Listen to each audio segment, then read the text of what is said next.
One of the nation's largest insurance companies announced that it has been hacked. The Anthem security breach affects as many as 80 million customers.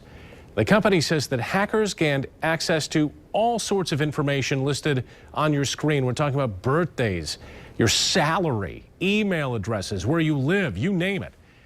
Well, tonight, Scott Montgomery here to help sort through what happened and navigate a little bit for us what we can do if this happens to you. 80 million people, we're talking about almost roughly a third of the country could be affected here. Yes. This is huge. It's very big. So as a consumer, what should we be doing tonight if I subscribe to Anthem?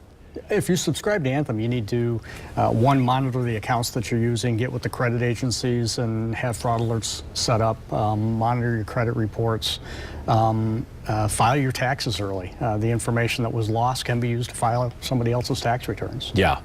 This is a devastating hack. We saw the hack with Sony, of course. That was very well publicized. I think a lot of people were asking, is corporate America taking enough precaution here when it comes to securing this data?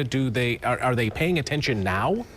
They're starting to. Unfortunately, this is not the end of it. This is going to continue to happen. Organizations really do need to step up. They need to understand where their risks are, and they need to be very proactive in stopping these breaches, or at least much quicker in their responses to the activity that's taking place. Would you recommend subscribing to one of these the credit monitoring companies that they offer their services? Is that, I mean, because ultimately it's up to us as individuals to protect ourselves. You can't wait for Anthem to come around and save you here. No, the risk of this type of breach is somebody actually opening up lines of credit in your name. Right. And once that happens, and it can happen multiple times at the same time, that can be very devastating, very expensive.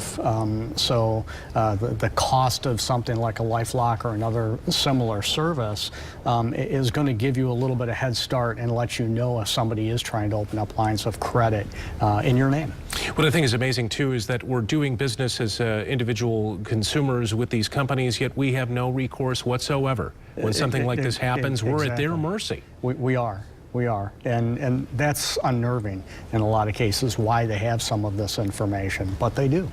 Yeah, it's time to maybe wrestle a little control away from the banks. You know, just the fact that you can't even check your credit once a year, you get a free credit report, that's it. That's true.